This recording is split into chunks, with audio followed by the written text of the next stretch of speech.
சென்னை ராயப்பேட்டையில் காங்கிரஸ் மேலிட பார்வையாளர் முகுல் வாஸ்னிக் தலைமையில் ஆலோசனைக் கூட்டமானது நடைபெற்றது. சுமார் 4 மணி நேரம் இந்த ஆலோசனைக் கூட்டம் நடைபெற்றதாக தெரிவிக்கப்பட்ட நிலையில் இந்த கூட்டம் முடிந்து புறப்பட்ட காங்கிரஸ் மேலிட பொறுப்பாளர் கிரீஷ் சோடங்கர் மயக்கமடைந்திருக்கிறார். அங்கு அவருக்கு முதலுதவி சிகிச்சை அளிக்கப்பட்டு மருத்துவமனைக்கு நிர்வாகிகள் அழைத்து சென்றிருக்கிறார்கள்.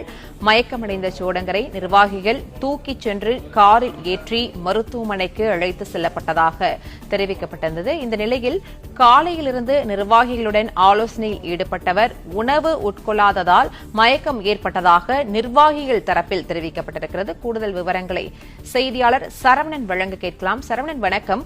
மருத்துவமனையில் கிரீஷ் சோடங்கர் அனுமதிக்கப்பட்டிருக்கிற நிலையில் அவரது உடல்நிலை தொடர்பாக மருத்துவர்கள் தரப்பில் ஏதேனும் தெரிவிக்கப்பட்டிருக்கிறதா? விவரங்களை பதிவு பண்ணலாம். சென்னை சத்தியமூர்த்தி பவன்ல காங்கிரஸ் நிர்வாகிகள் ஆலோசனை கூட்டம் நடைபெற்றது. அதாவது காங்கிரஸ் மேலிட பார்வையாளர் முகுல் வாஸ்னிக் இன்று வந்திருந்தார். அவருடைய தலைமையில இந்த ஆலோசனை கூட்டம் நடைபெற்றது. தமிழக சட்டமன்ற தேர்தலுக்காக தமிழ்நாடு காங்கிரஸ் கமிட்டியினுடைய மேலிட பொறுப்பாளராக நியமிக்கப்பட்டிருந்த கிரீஷ் சோடங்கர் அதில் கலந்து கொண்டார். மாநில அந்த காங்கிரஸ் கமிட்டியினுடைய மாநில தலைவர் செல்வ பெருந்தகை உள்ளிட்ட நிர்வாகிகளும் கலந்து கொண்டிருந்தார்கள். அதாவது இன்று நடந்த கூட்டம் என்பது ஏற்கனவே திமுக கூட்டணியில 28 தொகுதி ஒதுக்கப்பட்டதாக தெரிவிக்கப்பட்டு கையெழுத்திடப்பட்டிருக்கிறது. இந்த நிலையில எந்தெந்த தொகுதிகளில் காங்கிரஸ் போட்டியிட வேண்டும், யாரெல்லாம் வேட்பாளர்கள் போன்ற இந்த விஷயங்கள் எல்லாம் இன்றைய தினம் ஆலோசனை நடத்தப்பட்டது.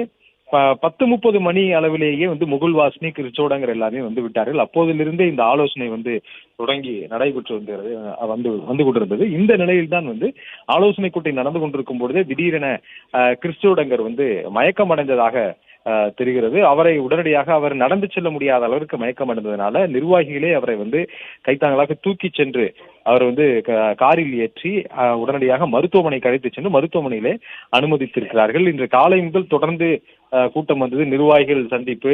முகுல் வாஸ்னிக் அவர் சென்னை வந்திருந்ததுனால அவரை அதற்கு இந்த கூட்டத்திற்கு முன்னதாகவே அவர் சந்தித்தது என அவர் தொடர்ந்து உணவு எடுத்துக்கொள்ளாமல் இருந்ததாகவும் நிர்வாகிகள் தரப்புல தெரிவிக்கிறார்கள்.